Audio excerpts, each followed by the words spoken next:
গোটেই ৰাইজে জনগণে যি আন্দোলন সৃষ্টি কৰিছিল তাৰ প্ৰতি হাই প্ৰতিপন্ন স্বীকাৰ কৰিছে গৃহ বিভাগে। আজি আমি প্ৰথমৰ পৰা কৈ আহিছিলোঁ যেন শিক্ষক খাইৰুল ইছলাম ভাৰতীয় নাগৰিক হয় আৰু প্ৰকৃত ভাৰতীয়ক তেখেতসকলে হাৰাশাস্তি কৰাটো সত্য বুলি আজি প্ৰমাণিত হ'ল। আজি ভাৰত চৰকাৰ তথা অসম চৰকাৰ বাধ্য হ'ল খাইৰুল ইছলামক পুনৰ ঘূৰাই আনিবলৈ। গতিকে অসমৰ ৰাইজক আমি ধন্যবাদ জ্ঞাপন কৰিছোঁ।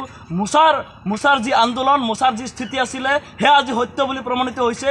গতিকে আজি সংবাদ মাধ্যমৰ জৰিয়তে অসমৰ ৰাইজক আমি ধন্যবাদ জ্ঞাপন কৰিছোঁ। আৰু এটা কথা ক'ব বিচাৰিছোঁ যেন আজি তেওঁলোকে ক'ত সাহস পাইছিলে যেন আজি এজন স্বদেশী নাগৰিকক তেওঁলোকে ন' জন এৰিয়াত এৰি দিবলৈ। আজি পুনৰবাৰ তেখেতসকলে সেই খাইৰুল ইছলামৰ লগতে বিভিন্নজনক আজি ৰেহাই কৰিবলৈ বাধ্য হ'ল। গতিকে আমি প্ৰথমতে ধন্যবাদ জ্ঞাপন কৰিছোঁ যেন অন্ততঃ অসমৰ মুখ্যমন্ত্ৰীয়ে বুজি পাইছে যেন স্বদেশীক হাৰাশাস্তি কৰিলে যেন ইয়াৰ পৰিণাম যেন ভয়াৱহ হ'ব, সেয়া কিন্তু অসমৰ মুখ্যমন্ত্ৰীয়ে বুজি পাই গৈছিলে আৰু নতি স্বীকাৰ কৰি আজি খাইৰুল ইছলামক তেখেতসকলে আজি যোৱাকালি ৰাতি আমাক সমজাই দিছে। গতিকে আমি ধন্যবাদ জ্ঞাপন কৰিছোঁ। আমি বিচাৰিছোঁ যেন অসমৰ মুখ্যমন্ত্ৰীৰ নেতৃত্বত এই দ্বীপোটাৰ সমস্যাটো সমাধান হওক আৰু অনাগত দিনত যাতে এজনো স্বদেশীক যাতে হাৰাশাস্তি কৰা নহয় আমি মোচাই আহ্বান জনাইছোঁ। আমি কথা দিয়া ধৰণে মুখ্যমন্ত্ৰীয়ে যেনেকৈ কথা ৰাখিছে আমিও কথা ৰাখিম। আপোনালোকে গাঁৱে লোক আদালত পাতি দ্বীপোটাৰ সমস্যাটো সমাধান কৰক। স্থানীয় মেজিষ্ট্ৰেট থাকিব, তাত মোচাৰ কৰ্মকৰ্তাসকল থাকিব, অসমৰ জনগণ থাকিব।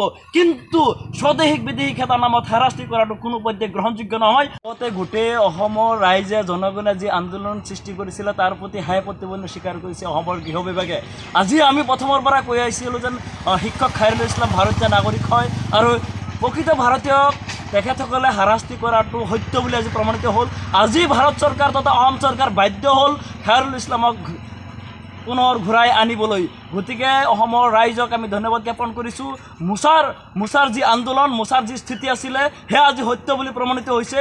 গতিকে আজি সংবাদ মাধ্যমৰ জৰিয়তে অসমৰ ৰাইজক আমি ধন্যবাদ জ্ঞাপন কৰিছোঁ। আৰু এটা কথা ক'ব বিচাৰিছোঁ যেন আজি তেওঁলোকে ক'ত সাহস পাইছিলে যেন আজি এজন স্বদেশী নাগৰিকক তেওঁলোকে ন' জন এৰিয়াত এৰি দিবলৈ। আজি পুনৰবাৰ তেখেতসকলে সেই খাইৰুল ইছলামৰ লগতে বিভিন্নজনক আজি ৰেহাই কৰিবলৈ বাধ্য হ'ল। গতিকে আমি প্ৰথমতে ধন্যবাদ জ্ঞাপন কৰিছোঁ যেন অন্ততঃ অসমৰ মুখ্যমন্ত্ৰীয়ে বুজি পাইছে যেন স্বদেশীক হাৰাশাস্তি কৰিলে যেন ইয়াৰ পৰিণাম যেন ভয়াৱহ হ'ব, সেয়া কিন্তু অসমৰ মুখ্যমন্ত্ৰীয়ে বুজি পাই গৈছিলে আৰু নতি স্বীকাৰ কৰি আজি খাইৰুল ইছলামক তেখেতসকলে যোৱাকালি ৰাতি আমাক সমজাই দিছে। গতিকে আমি ধন্যবাদ জ্ঞাপন কৰিছোঁ। আমি বিচাৰিছোঁ যেন অসমৰ মুখ্যমন্ত্ৰীৰ নেতৃত্বত এই দ্বীপোটাৰ সমস্যাটো সমাধান হওক আৰু অনাগত দিনত যাতে এজনো স্বদেশীক যাতে হাৰাশাস্তি কৰা নহয় আমি মোচাই আহ্বান জনাইছোঁ। আমি কথা দিয়া ধৰণে মুখ্যমন্ত্ৰীয়ে যেনেকৈ কথা ৰাখিছে আমিও কথা ৰাখিম। আপোনালোকে গাঁৱে লোক আদালত পাতি দ্বীপোটাৰ সমস্যাটো সমাধান কৰক। স্থানীয় মেজিষ্ট্ৰেট থাকিব, তাত মোচাৰ কৰ্মকৰ্তাসকল থাকিব, অসমৰ জনগণ থাকিব।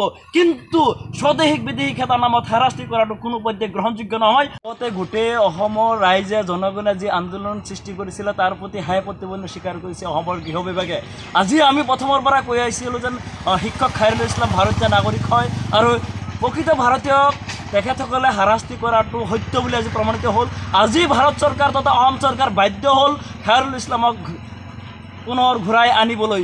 গতিকে অসমৰ ৰাইজক আমি ধন্যবাদ জ্ঞাপন কৰিছোঁ। মোচাৰ যি আন্দোলন, মোচাৰ যি স্থিতি আছিলে সেয়া আজি সত্য বুলি প্ৰমাণিত হৈছে। গতিকে আজি সংবাদ মাধ্যমৰ জৰিয়তে অসমৰ ৰাইজক আমি ধন্যবাদ জ্ঞাপন কৰিছোঁ। আৰু এটা কথা ক'ব বিচাৰিছোঁ যেন আজি তেওঁলোকে ক'ত সাহস পাইছিলে যেন আজি এজন স্বদেশী নাগৰিকক তেওঁলোকে ন' জন এৰিয়াত এৰি দিবলৈ। আজি পুনৰবাৰ তেখেতসকলে সেই খাইৰুল ইছলামৰ লগতে বিভিন্নজনক আজি ৰেহাই কৰিবলৈ বাধ্য হ'ল। গতিকে আমি প্ৰথমতে ধন্যবাদ জ্ঞাপন কৰিছোঁ যেন অন্ততঃ অসমৰ মুখ্যমন্ত্ৰীয়ে বুজি পাইছে যেন স্বদেশীক হাৰাশাস্তি কৰিলে যেন ইয়াৰ পৰিণাম যেন ভয়াৱহ হ'ব, সেয়া কিন্তু অসমৰ মুখ্যমন্ত্ৰীয়ে বুজি পাই গৈছিলে আৰু নতি স্বীকাৰ কৰি আজি খাইৰুল ইছলামক তেখেতসকলে যোৱাকালি ৰাতি আমাক সমজাই দিছে। গতিকে আমি ধন্যবাদ জ্ঞাপন কৰিছোঁ। আমি বিচাৰিছোঁ যেন অসমৰ মুখ্যমন্ত্ৰীৰ নেতৃত্বত এই দ্বীপোটাৰ সমস্যাটো সমাধান হওক আৰু অনাগত দিনত যাতে এজনো স্বদেশীক যাতে হাৰাশাস্তি কৰা নহয় আমি মোচাই আহ্বান জনাইছোঁ। আমি কথা দিয়া ধৰণে মুখ্যমন্ত্ৰীয়ে যেনেকৈ কথা ৰাখিছে আমিও কথা ৰাখিম। আপোনালোকে গাঁৱে লোক আদালত পাতি দ্বীপোটাৰ সমস্যাটো সমাধান কৰক। স্থানীয় মেজিষ্ট্ৰেট থাকিব, তাত মোচাৰ কৰ্মকৰ্তাসকল থাকিব, অসমৰ জনগণ থাকিব। কিন্তু স্বদেশীক বিদেশীক এটা নামত হাৰাশাস্তি কৰাটো কোনো পধ্যে গ্ৰহণযোগ্য নহয়।